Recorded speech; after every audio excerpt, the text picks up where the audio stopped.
This is such a big deal. This is life-changing. We countered with the same original offer and they said, stop being greedy. You don't need to say anymore. Deal is done. Sudevi started her career as a massage therapist. 14 years later, she walked away from everything to build a company in a garage. No money, no experience, no investors. Then a massive corporation came with a buyout. She listened to her gut and killed the deal. Intuition, gut, whatever you want to call it. You got to just listen to whatever you feel. I'd rather wait for the right deal than something that already just felt off from the very go, right?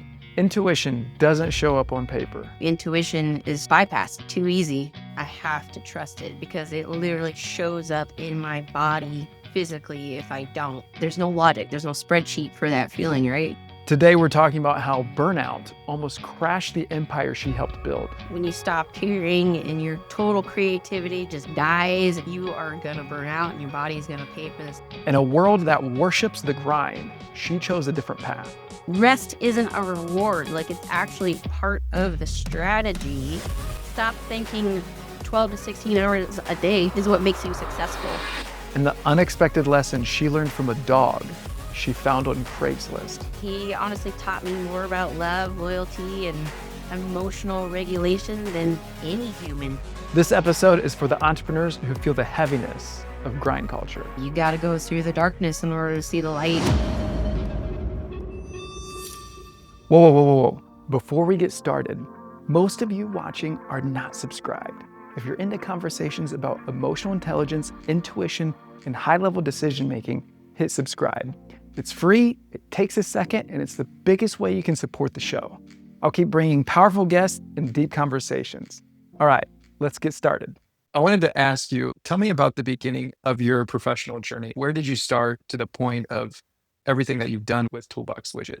I'm one of 6 kids, and I'm the youngest of 6 kids. And I've always been literally the black sheep, or however you want to put it, just because my thought process compared to everybody else has always been very different. Not to the point of hey, I have to work for myself, otherwise, I'm going to cause chaos in every work environment. That wasn't it. It was just wanted to be different, like outside the box, think outside the box, do something different, do something meaningful. So outside of high school, it took me kind of a while to figure out, what it is I wanted to do. I was good at a lot of things, and I grew up in a very hippie background. So I was like, well, maybe, do I lean into more natural type stuff, or do I do corporate-y stuff because that's the opposite of what everybody in my family's doing? So of course, I think I was 19, 20, I was into fashion at the time, but I still kind of am. But I enrolled in this fashion institute, which I learned very quickly, those are not my people, because they were the most hoity-toity, come into class with tweed fucking jackets, and I was like, no, this ain't it. This is not it. So, hard lesson learned, because, student tuition and all that stuff racked up for, I think it was a 9 months. I stuck with it. And at one point I was just like, no, this isn't it. So, it took some time to just, dig in, okay, what is it I want to do? And I kept getting pulled into, we had a couple family friends that did medical type massage therapy. And I was like, I am good at that. I like working with people. I like kind of working for myself. I was like, maybe that's the best of both worlds, where it's I can do my own thing, just put my label on it however I want to do it. So went to massage school, did the thing, graduated, and 14 years later, I came out working for the University of Washington Athletic Department and a couple of the top sports clinics in Seattle. And, that was a really good stretch of my life, because it was something that I was very into. I incorporated my fitness into it. I incorporated a little bit of just all health things, which is my passion, one of my big passions. So it was a good stretch in my life. But then, 14 years adds up on your body when you have a very laborious, intensive job. So, timelines all over the place here. But in that timeline, I had known John, and obviously we're married now, but he happened to get laid off from his corporate job working for a local billionaire, starting Toolbox Widget for his own necessity and his toolbox. So at this stage, John was in the Marines, or he basically was out of the Marines. Did you know him before the Marines? No. Mm-mm. Okay, so out of the I met Marines, I third one. 31. I don't know. Yeah. Okay, Yeah. okay. Somewhere in there. So about 10 years. How long you guys know each other? 10 years. I think we're working on 11 now. Yeah. Oh, you aged Yeah. you 20. Crazy. I was telling my girlfriend, like, I feel like the time that I know you, I feel like it's more like it definitely has aged me more, like maturely wise. I know. I That's even said that one time. I was like, wow, I feel like it's been longer. And it's like, what do you, what do you mean by that? Or is that supposed to be like I'm your anchor, yeah. like ball and chain over here? But yeah, so John's side of the story, he was Marine Corps, got into aviation outside of the Marine Corps, helicopter pilot. So he, being an aircraft mechanic, he had the desire and need to have a more efficient toolbox. So he started 3D printing a lot of products just to help his own tool setup at work be just more fruitful for him on the job, off the job. And through lots of trial and error, he created a product or came up with a version of a product that worked. One thing led to the next where, that was like kind of like a side thing. We started doing social media for it, just kind of seeing what the market thought of this idea first off before putting any big bucks or real energy towards it. And it's kind of funny how things work out because fast forward, we're, I think, 3 or 4 years into our relationship. I'm kind of at this pivotal point in my career where I'm burnt out. Like I'm burnt out. I don't know what to do next. I want to do something, obviously, that's more entrepreneurial. He was kind of in the same boat, tired of waking up at 4 a.m. to go to work at 6, take an hour-long train all the way to work. So we were like, something's got to change. And, universe, divine, God, whatever you want to call it, like, it's crazy how things work out just the way that they're supposed to. He actually got laid off from his job because the owner of the company passed away from cancer. And John got laid off first because I always tell him, like, you're the squeaky wheel.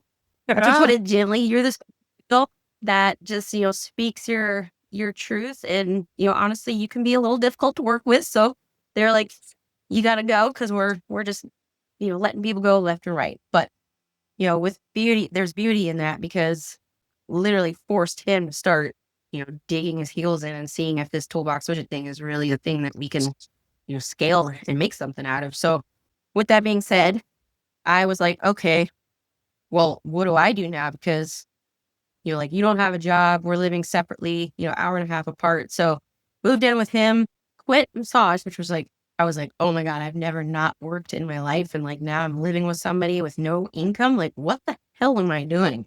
So that was a big, big transition. And I didn't work, doing massage therapy again after that. So huge transition from, pretty much working for myself, same career, 14 years, different jobs, to like not doing anything. So I was like, that whole period was a transition in itself, just totally outside my comfort zone.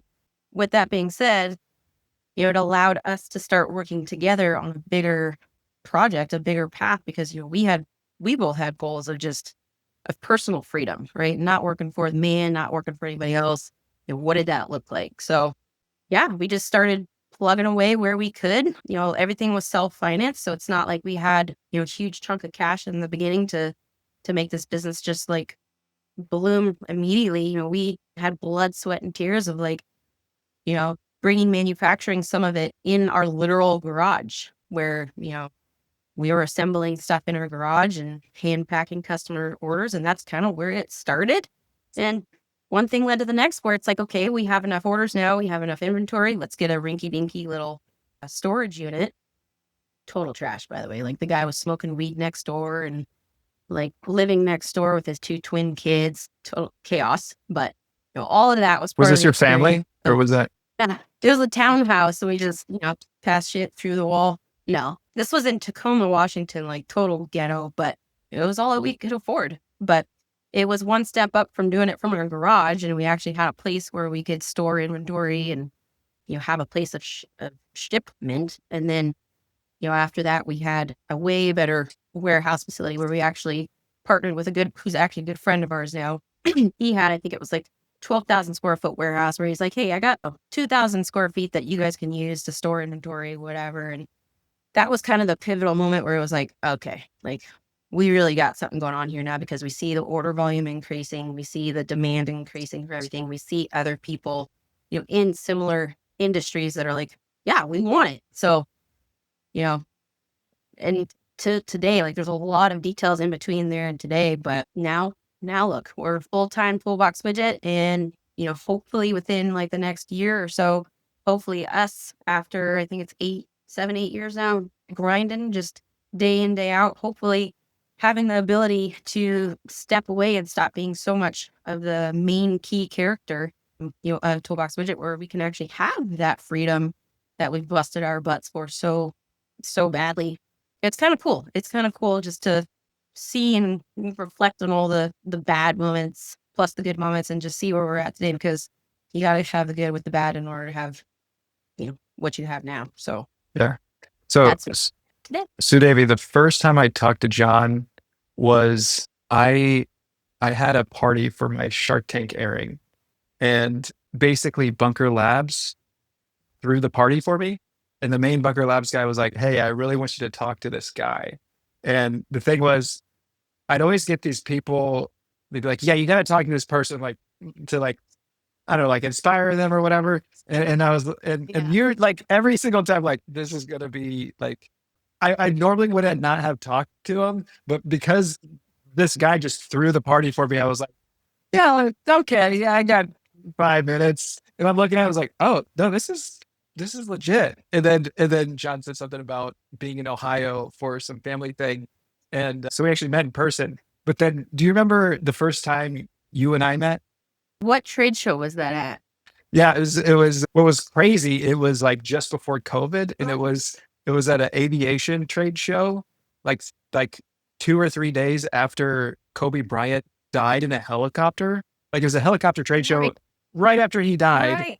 in the same city. And it was just like, oh my God. But it was funny seeing you guys. It was like you guys in the van and your dog. And were you guys like sleeping in the van?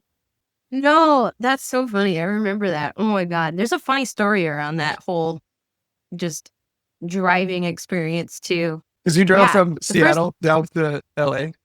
Yeah, we drove. So, yes, we had Bruno, our dog, who absolutely hated that whole process. But yeah, we drove with a full toolbox, John's full freaking toolbox, all the way from Seattle to, yeah, I think it was Anaheim or somewhere. Yeah, It's like Anaheim. right outside LA. Crazy. Yeah. And no, we didn't sleep in the van, thank God. But that was a nightmare. Just, we learned very quickly that, in order to do trade shows, we have to do this smarter, because we can't be driving all across the US with a fully loaded toolbox. It's chaos. And with a dog, like, Was that your first trade show? God, was that our first trade show? It was either that one or what was it called? HAI, Home Something One in Vegas. I think that was our second trade show. Okay. Okay. That kind of Yeah. makes sense. Yeah. The first one was the HAI one. It was like Home Something in Vegas. And that one was even worse to drive to, because we rented a little like tag along trailer from U-Haul and put the toolbox in there. And funny story from that actually is, we drove all the way to Vegas and all the way back. Not a single person messed with that trailer until we got home from the trade show and all the travel in between. We had it in our Puyallup house, Tacoma Puyallup. Some guy or girl, I don't know, broke into the trailer in our parking lot. Or are they that them? town. I don't know. Yeah, whatever the hell. Fucking broke into the trailer, didn't steal a single tool, which John's toolbox, like, still to this day, probably has thousands and thousands of dollars of tools in it. What did they steal? Our dirty clothes. Not only our dirty clothes, it was our dirty clothes from the trade show. So it was all of our toolbox widget shirts and stuff like that. And I'm just like, ooh, if we see somebody walk with some toolbox widget shirts, you're gonna know. We know it's So I was in the same town. Yeah. That's same parking lot. Like, how could that? The whole trip, nothing. It's funny thinking back to that aviation trade show that we met up at, because I guess I didn't realize that was your second show. And at that point, I was like, like very well versed with trade shows, just because that was my whole thing. It was just like trade shows is all the time doing trade shows. And that trade show, I actually wish I would have expanded more on the helicopter industry, just because the idea of when you're working on a helicopter, it's such a nightmare, like dropping tools down the engine. So the grip mat is like perfect for helicopter. That was like the industry. It's so niche that, you know, a few shows you'd be able to take it over. But I remember being at your guys' booth and people would like recognize me from Shark Tank, and then I John was just kind of giving me this look like, holy shit, what the hell? Like, everybody knows this, the grip mat thing.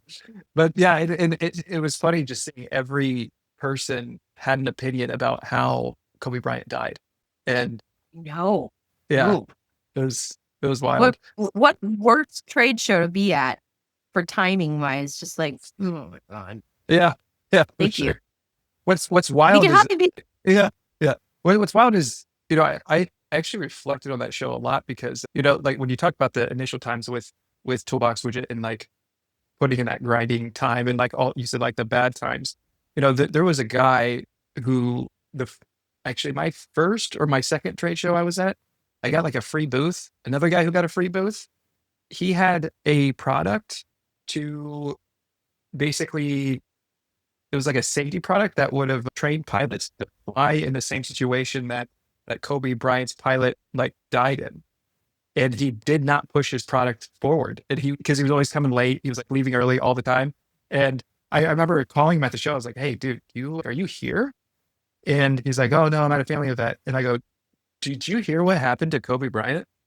Oh yeah, I think he died, right? I was like, do you know why he died? And I was just like, dude, Yeah. whatever you're doing, you had to get here right now. Like if you're just like every single person, like it could not be, I've never seen such a perfect situation for a startup of just like, this is such a perfect shit storm for this guy.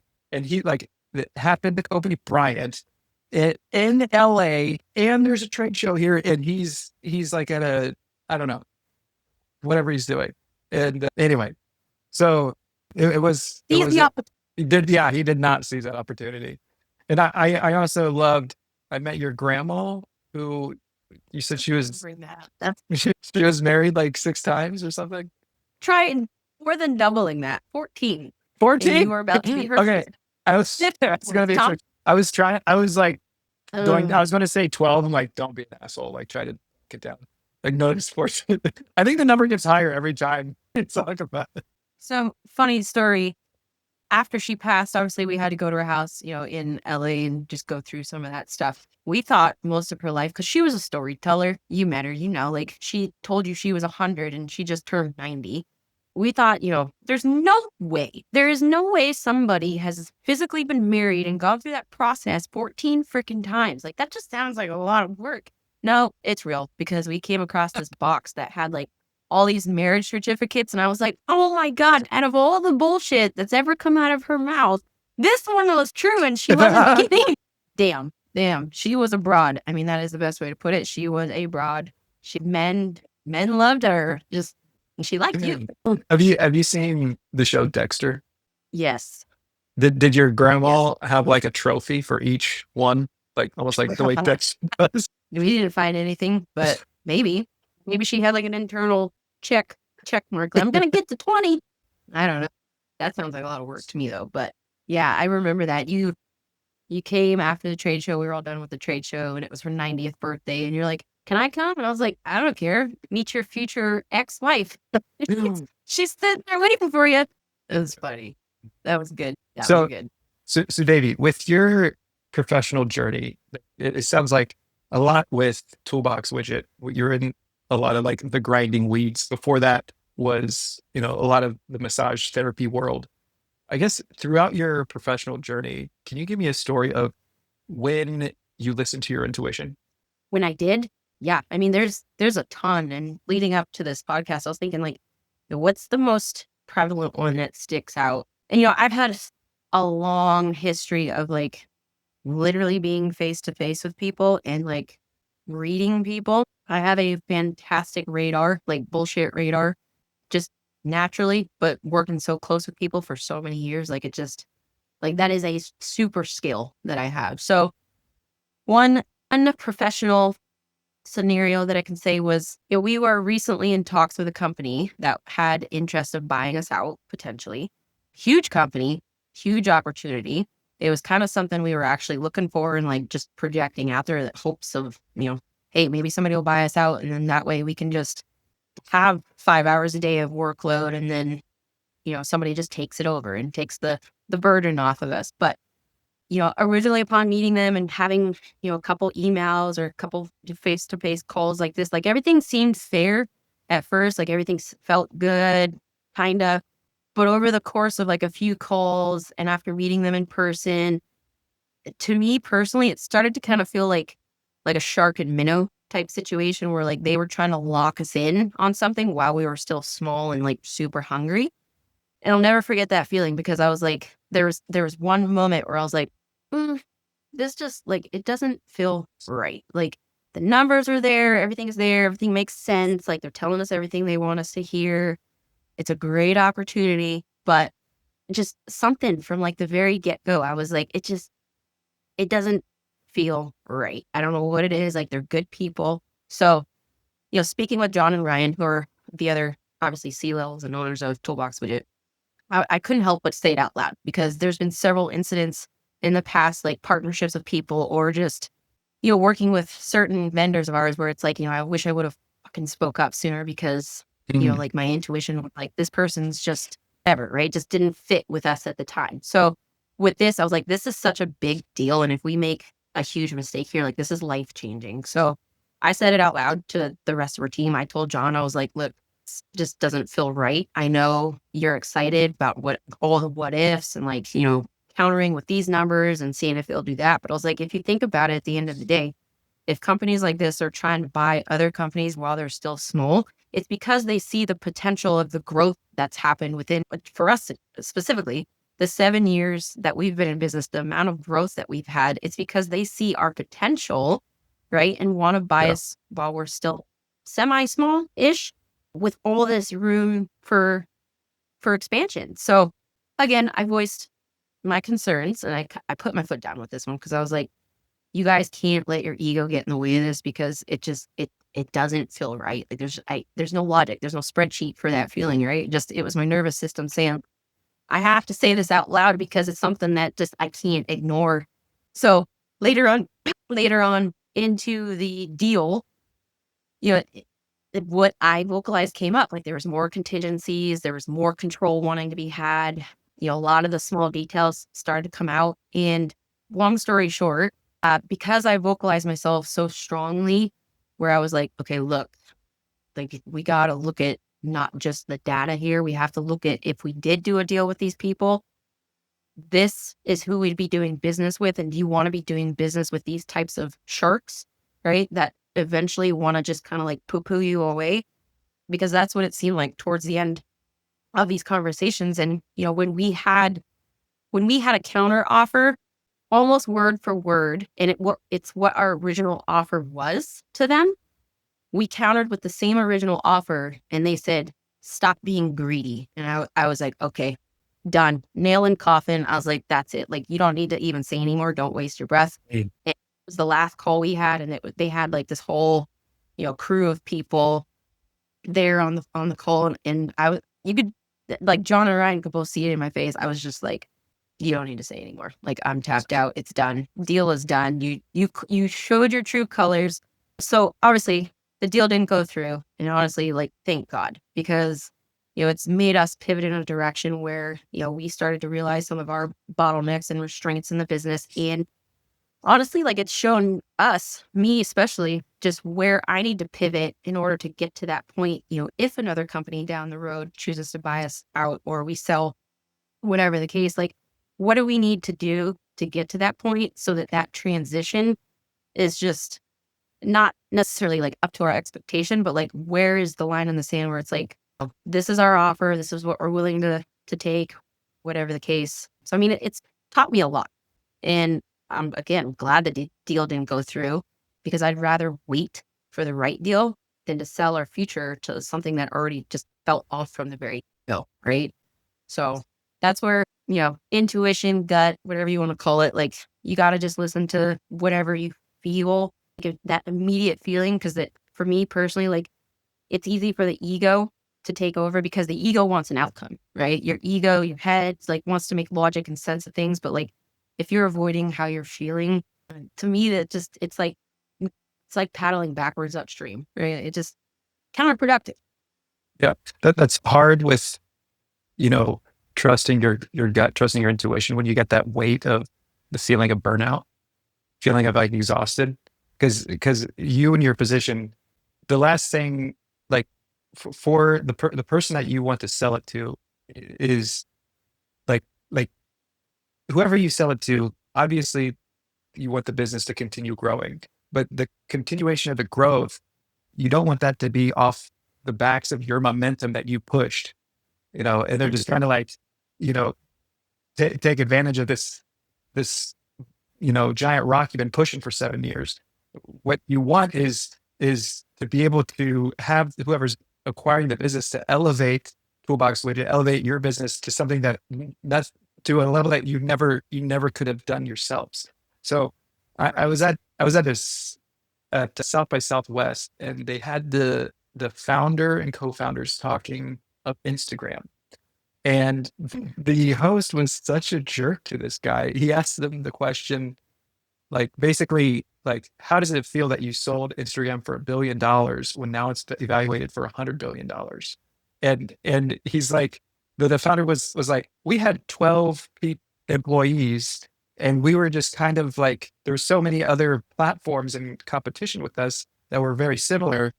Like we were the best fit for Facebook, but Facebook elevated us to like, if we didn't do the deal with Facebook, we want to be worth $100 billion right now.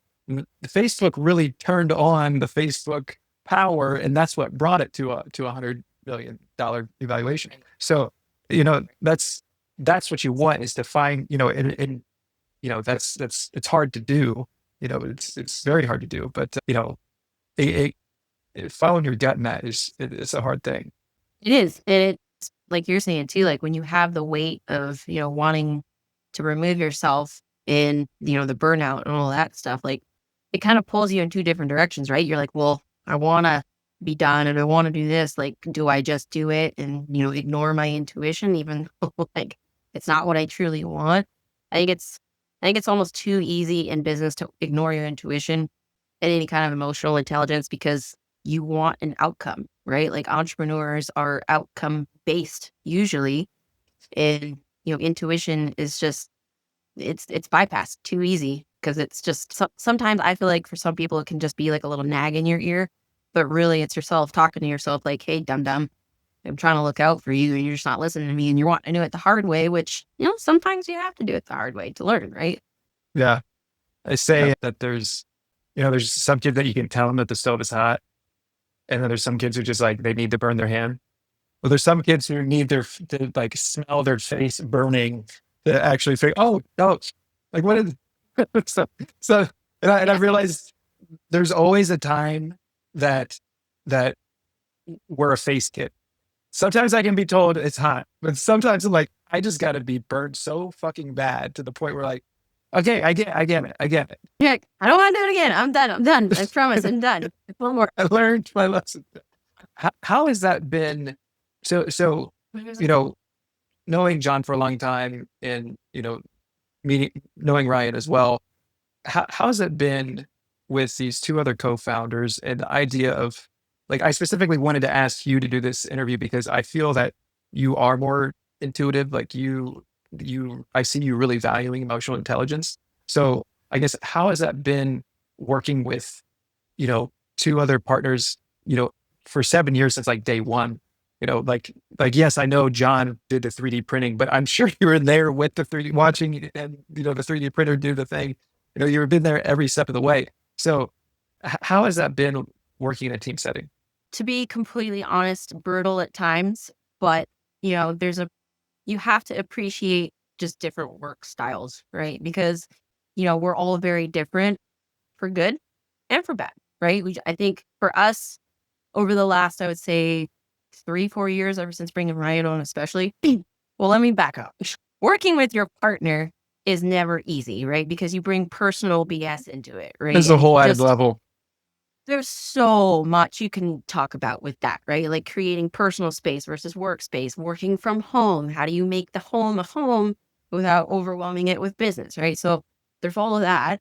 So that whole dialogue and dilemma that you have to, but it can either make or break you, right? And John and I have found Real that. quick, I wanted to know when I came to you guys' place for your wedding, and I don't know what happened, but there was just like extra time where you have that gym in your office or like Yeah, yeah, yeah. and I was Right like, here. oh yeah, I can like do a little quick workout. And I was like, this is great stuff. You got your office right here, and then your gym, and just looked at me, you're like, straight face, you're like, yeah, sometimes it can feel like a prison. And since I feel like I can't leave my freaking compound.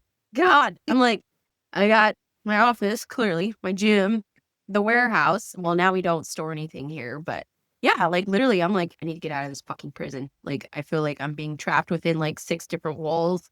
Yeah, I mean, pros and cons to having everything from home for sure, but it all depends on what you value, right? But anyway, so much on the personal side, working with your partner, it can be really good or really bad. There really is no like in between. It's definitely taught us a lot how to navigate our different personalities. But honestly, like I see a huge pro from it, right? Because it's taught me a lot about myself, and it's just tested certain like reactions and boundaries. And like I'm a person that is very can't hide what I'm thinking because it lives on my face. So it's taught me a lot to just like pause, pause. You don't need a reaction to everything. Sometimes you need to just like create some headspace, right? But the rest of the team, again, like we all work very different, very different. Ryan came from a very corporate-y background where, some of that stuff is very beneficial sometimes. And, John and I are very type A, and I'm kind of a little bit of a blend. John is very type A, where he's like, don't tell me how your day was. Let's get right into the meeting. This, and this, go. Where I'm like, hi, Tom. Okay, now we can get into the meeting, right? And then Ryan's like this, like, hi, how was your day? Oh, what's the weather? Blah, blah, blah, blah. And I'm like, okay, 3 totally different personality types, 3 totally different backgrounds, right? And it's just like, there's a use for all 3 of those though, right? Because when the hammer needs to come down, John is our hammer. When we need like compliance or admin type stuff or like legality stuff, Ryan's great at that because he came from the corporate background. Me, I'm honestly a blend just because like I can do the hammer. I'd rather not, but I can be the softer hammer, but I can also be like, like, hey, whatever the case. I think we're very different, but we're all very similar in a lot of ways. And it's taken going through some of that just hardship, like meetings after meetings after meetings to understand that. So we work well together. At first, it was a little rough just figuring out each other's personalities, but, you know, uh, just like anything, you got to go through the darkness in order to see the light. And when you have a small, tight knit company, like it can either make or break you. But I think for us, learning our personalities and just for me personally, putting my foot down what works and what doesn't work for me has helped a ton, right? Like we used to have 3 weekly meetings where I was like, this is so monotonous and ridiculous. I have to put an end to this because I'm not getting anything on these meetings. And I was like, for me, meetings are for people that don't know what they need to be doing, right? And I was like, unless it's like a touch point on like, hey, we need to focus on this thing and work through some of the bottlenecks or restraints and like figure out a solution. But the meetings we were having were ending up being like rant sessions for an hour, hour and a half. And I was like, big time out, guys. I was like, this is not productive. And, long story short with that, because I put my foot down and was like, hey, we can't do these meetings. It's a waste of time. We need structure. We need systematic approaches, has kind of led us to just that, like having structured meetings, having specific meetings set, dates and times where it's like, hey, we're focusing on this at this time. And we're not going to derail. Like we have 30 minutes to talk about this. Don't go off course. We can touch on something if something else comes up another time. Right. So, but it's taken time to figure that out. Yeah. I I've don't used know. I'm not trying to like one up you, but I used to do daily meetings. Well, And I remember someone was like, can we just do like weekly? Jesus Christ. I was like, well, yeah, it's, but see, that works for like our internal team for like the logistics and customer service, stuff like that, where there's, just some gap of like distance like literal distance, it helps to have them just do like a 10-minute touch base every day, little meeting, like, hey, here's what I'm facing, who can help, whatever, whatever. But for C-level, no. Especially when there's only 3 of us and we have so much on our plate to do. Right. It wasn't working. Yeah, for It sure. wasn't working. So, but So, in order to know what to do different, I mean, you have to have those kind of scenarios, right? yeah. So David, you mentioned that you feel like you are a blend of, you said of the other two. Do you feel that you are a blend, or do you think you are like you are more adaptive to be in any situation? That's a good way to put it. I would say more adaptive, definitely. My relationships, like with all of our vendors, are very, like, how I approach the relationship is very tactful, because I'm a big, like, don't waste my time. Let's be efficient. Obviously, still have a cohesive relationship, but like, time is money, right? Like, if we're wasting time, we're wasting a lot of money. So I explained right out the get go from a lot of our vendors, like, hey, we got to be, efficient with our time. And if I notice, like, for example, I've had vendors in the past that, were very lost with what their title or their job or their deliverables were supposed to be. It just, I'm like, hey, like, it's not my job as the client or the customer to remind you of, like, your deliverables. We need to either take a pause or, you know, be a better way and hire somebody else. So I think adaptable is a right way to put that, but I just have a softer but still firm approach to that, where it's not like, now they're scared of me, so they have to perform, right? It's Yeah, like, yeah. it's a soft reminder of, like, hey, we're all trying to get to the same end goal here, so let's pick it up a notch. I think to expand on what you said about time is money, I think even higher than that, because like your guys' growth point, like the money point part is not the concern. Time is actually a point of freedom. Time is a point of less stress. Time is I get some time to myself. Like, you'll pay money for that. You'll give up your money for that. So it's actually, the time is worth more than the money. So yeah, I mean, definitely like respect your time. But I think to just I think when people say, yeah, time is money, that it's almost like money's getting devalued every day. So but your time, and it's not changing. Your time's just going like this. Yeah. Okay, so Uh, Davey, tell me a story. Let me back up. Do you have any stories about listening to your intuition in your personal life? yeah, I do. I have a few, actually. So one kind of fun one that came up, well, like, context here.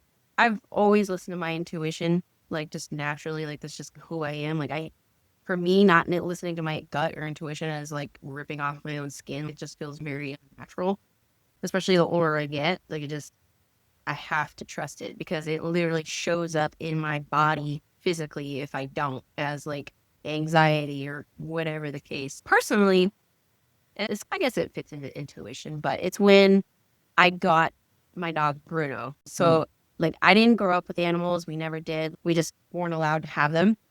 So, like, my whole younger adult life, like, I always wanted like a dog. I always wanted, like, just a little companion. And this is gonna date me quite a bit, but back in the Craigslist days, I know, ancient, they had a pet section, and I think Craigslist is still around, but I don't know. Not that old. Anyway, I had this so strong inclination to go on there and just look under the pet section. And at the time, I was with obviously somebody else. This was like early 20s. And I was home alone a lot and just in a sketchy area. So I was like, a dog would probably be a good idea. Like, I should probably get a dog. So anyway, went on Craigslist with no plan whatsoever. Just had this calling to go on the pet section, look in the pet classifieds, and I came across this one post that had no photo, bare minimum details, like a bare description of what he even looked like. Is Like, this how nothing. you Like, met John? Oh, no, Bruno, my dog. oh, My your dog dog. Bruno. Okay, I love it. Okay, My sorry. dog Bruno. So, like, hardly anything to describe what this dog looked like or even how old it was. Nothing. Like, it was like one sentence long. But something in me was just like, that one. Like, this just, I don't know, that one. That one feels right. So I followed my gut. And so met up with them. And I was just, for some reason, just drawn to this ad. it felt right. So I met up with the people selling him, and it gets ugly. So honestly, the situation was just all sketchy. It was all fucking sketchy. And I was like, oh God, what did I do? What kind of situation did I get myself in? We met up with them at a mall parking lot because I was like, I'm not, these people see little great. I'm not meeting them at their house or wherever meet me, public location. And this was back in 2011, 2010. Like phones were barely a thing still. Anyway, the second I saw them, like when they pulled up in their little hoopty and he had his little head in the center console, I was like, oh, I was like, I have to have him. I was like, I knew immediately, like that was my little dude. So getting to know the people, just why are you getting rid of them? Like, why are you selling them? They, without giving too much details, I'm pretty sure were on drugs. And the fact that they even released this information to me, I was like, oh my God, now I understand why I was so drawn to this post is because like I was supposed to save you. Well, he ended up saving me for my whole life. But anyway, they were planning, he was a pit bull. They admitted to me that they were going to use him as a bait dog because he was too nice and they were going to fight him. What's a bait dog? So a bait dog is when they get the two fighter dogs warmed up and they throw a bait dog in there to attack. And I was like, God. It's like, I hate you immediately. I was like, this. So didn't even think about it. And I was just like, spare your judgment of these people because that's not the point of this. Obviously, the point is that you're being blessed with this little angel that is perfect in every single way.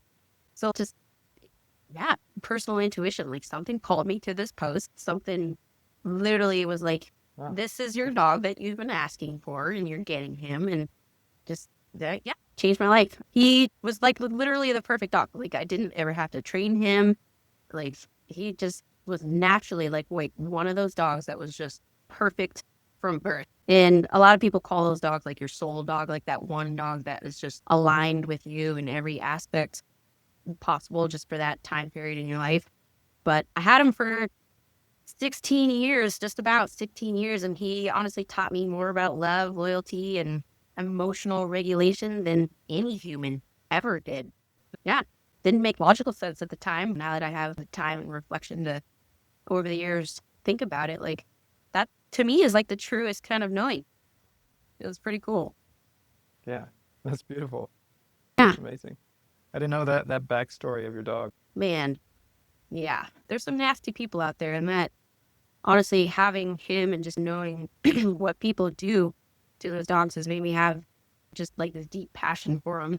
So eventually one passion project in the future I'd like to have is to somehow like just help that breed out even more. There's a lot of awareness these days that are helping with the breed. A lot of people just have this reaction to them when it's like they're the biggest babies and they're actually known for being nanny dogs because they're so emotionally intelligent and protective over children and their family that it's, I don't know where it got twisted, but they were actually used as war dogs too because they were strong and could go into war and potentially even bring the soldier back if needed because they were so strong. But wow, that was a good one. I felt like sharing that one because it's special to my heart. And we just lost him almost a year ago, so. Thanks for sharing that one. Sudevi, can you tell me a story of when you did not listen to your intuition? Ooh, there's a few there too. For me personally, this one's more about listening to your burnout versus like just plowing through. Like for years, lived in this go mode of business. If I didn't do it, like nobody was gonna get it done type attitude. And if I wasn't the glue, nobody else would know how to piece all the shit together like I could. For me, it was. My intuition was on fire the whole time. Girl, you are going to burn out and your body is going to pay for this later, but I chose to ignore it. And like I said, like physical parts of my body fell apart because of it. Like just ignored my intuition, but not in some magical way either. Like my body was telling me like, slow down, you're doing too much. Obviously this isn't sustainable. You're trying to be productive, but you're actually being unproductive in the long run because you're avoiding your self-care. But I tried to call it discipline and just like kept telling myself like, oh, just push a little harder. Just, it'll get better. The harder you work, the better. It'll get easier. It never did, of course. And it never got better. It just got more stressful and more work compiled. And that same energy just kept looping and looping, and none of the problems ever went away. The problems just got bigger. And with me, it just got like more and more exhausting, just having to manage and you just go in this constant loop. So eventually, like I called it at the time, like I'm just tapping out.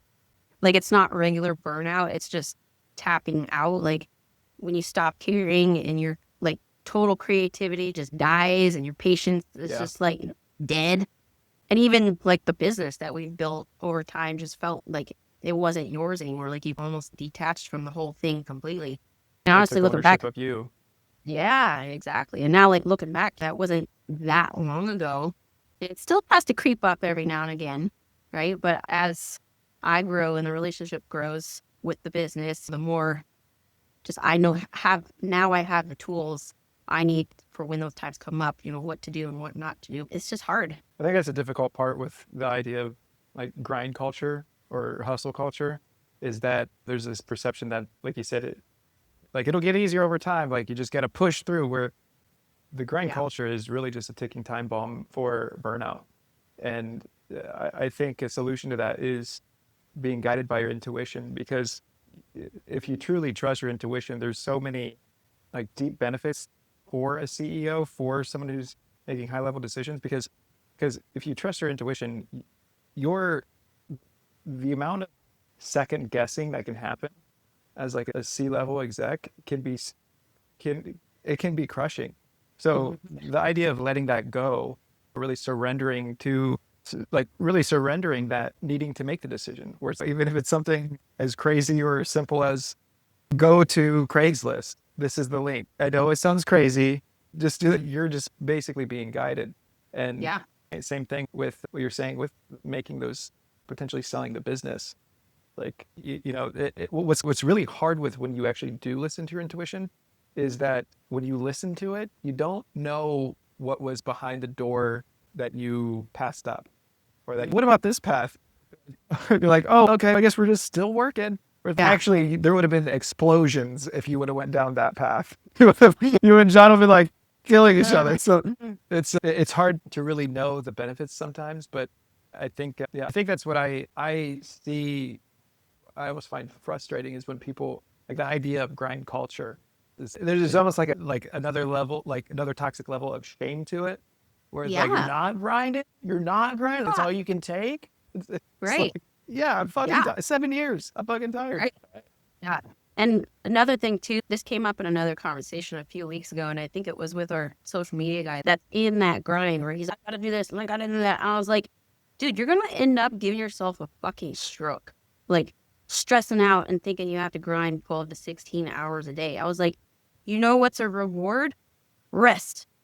Sorry, rest. Rest isn't a reward. Like it's actually part of the strategy and a tactic for Yeah. being creative or whatever it might be that like you need a little more of in life or work, right? Like rest isn't a reward. It's part of the process. It's part of the strategy. It's where you create headspace, whether it's time off, boundaries, like just getting out of that environment that you're in 10 whatever hours a day. That headspace is where like some of that cool shit actually starts to happen, those cool ideas and just different strategies and ways of doing stuff. And that's where the excitement lives. I've actually started like scheduling downtime because I'm like a roller coaster. I can feel it coming. I can feel the peak coming. And then it's like, oh, at the top there, it's like you got two things you can either do, right? So for me personally, like when I start to feel like this anxiety build up, I'm like, okay, whew, time out. You need to go. I'm a big nature person. So like I go out in nature and just sit with myself. And that's part of my homework, right? Like how efficient of an employee or CEO am I going to be if I'm all bottled up and restrained behind a computer? Your energy, my energy will bleed into the rest of the business. So not only like for me is it important to set an example to whoever I'm working with or alongside, but for my for also my personal journey, right? Building myself up is obviously going to build up the business too. The more skills and the sharper tools I have for life, the better that's going to bleed into the rest of the business. Yeah. I love what you said. Rest is not the reward, it's part of the strategy. I think what's hard for me, at least in the past, was I can feel myself getting to that point, but the importance of solving that problem was bigger than me resting. Yeah. I just need to figure. I can't put this down. Like it has to, and it could be something. I remember one time it was like the idea of ordering more inventory, and I'm thinking if we delay a day, then we're just gonna. I'm sure you've had that situation where it's just like Yeah. ordering inventory is like the worst.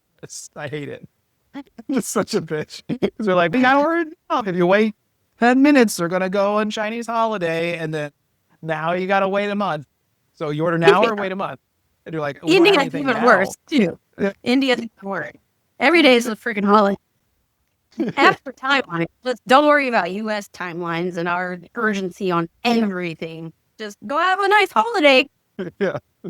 I'll send you the money and whenever you can, send me more inventory. Yeah. Yeah. I'll just tell my customers to wait. Yeah. But that was like, if you like reverse engineer that, I'm stressing out about, because if I don't order now, then I won't have sales and I won't have this, keep the sales going up. And it's like, none of this, the reason why I wanted sales is because to keep push this business forward. But the reason why I started this business was for me to have more time and freedom. Where it's like what your body's going to tell you the truth one way or another, right? So if you start listening sooner, you're not going to have so much of this other stuff to deal with later, whether it's physical, emotional, spiritual backlog of life. Like, just learn to listen, like truly listen sooner on what the key issues are. All right, Sudevi, if you could go back to the time where you were, wanting to do fashion, go back to the fashion school, what would you tell yourself about the value of intuition? It's not something woo-woo, like woo-woo, spiritual, it's something we all have within us. Like, it's not something you have or don't have. We all have intuition. And it's a skill you have to kind of lean into, right, to sharpen. And how you sharpen that skill is listen to yourself, right? And it gets easier over time. You get more familiar with like what intuition is versus like, your logic thinking. Like, intuition comes very fast. Logic it's delayed, and stop thinking that, grind culture, 12 to 16 hours a day makes you elite or more success will come because of it. It will move you forward temporarily, but it will also burn you out very quick. And burnout doesn't just hit your business, it burns out your whole life, your relationships, your friendships, your passion, everything. So I think the best advantage you can give yourself is headspace. And that looks different to everybody. Just space to recover from the day-to-day chaos that you normally live with, space to think, space for you to grow as a human, not just as a worker, because life is what builds the entrepreneur, not the other way around. So not just the laptop or the time and hours put into your business. Yeah, I mean, for me personally, if something feels off within the first like 2 seconds, I don't even negotiate it with anymore. And that's my intuition. The overthinking is usually what comes when the ego is trying to make sense of something or have a certain outcome, because you already have the answers. You already do. Your job is to get quiet enough so that you can actually hear it, and brave enough so that you can follow them once they come in. Yeah, I mean, to me, that would be my 20-year-old advice to myself, is just don't think that the work culture, grind culture is what's going to get you to your goal faster, because it's not. It works temporarily, but it's not for the long haul, for sure. I got in my notes from you is power of the pause. And I think that is such a simple tool, but it almost, to a point, almost sounds like cliche, but it is so hard to practice that, in action, and it can be very impactful. And it's like such a simple but impactful tool. Sometimes simple things are the best, right? It's just we overcomplicate it because it's just what we do. We like to overcomplicate everything. Yeah, for sure. Well, Sudevi, thank you so much for your time, and this is a great chatting with you. Awesome. Likewise. Anytime you need people on your podcast, I'm here. It was a blast. I loved it. You did it. You stayed all the way to the end. Thank you so much. If this episode gave you something real, join our community by hitting subscribe. And if someone came in mind while you were listening, send this to them. We're better together, and the right conversation can change someone's direction. I want to invite you to my Saturday newsletter called Emotional Mastery. 5 minutes each week to sharpen your intuition and strengthen your emotional intelligence. To sign up, it's the top link in the description. Now let's keep this momentum going and check out this next episode. I'll see you in there.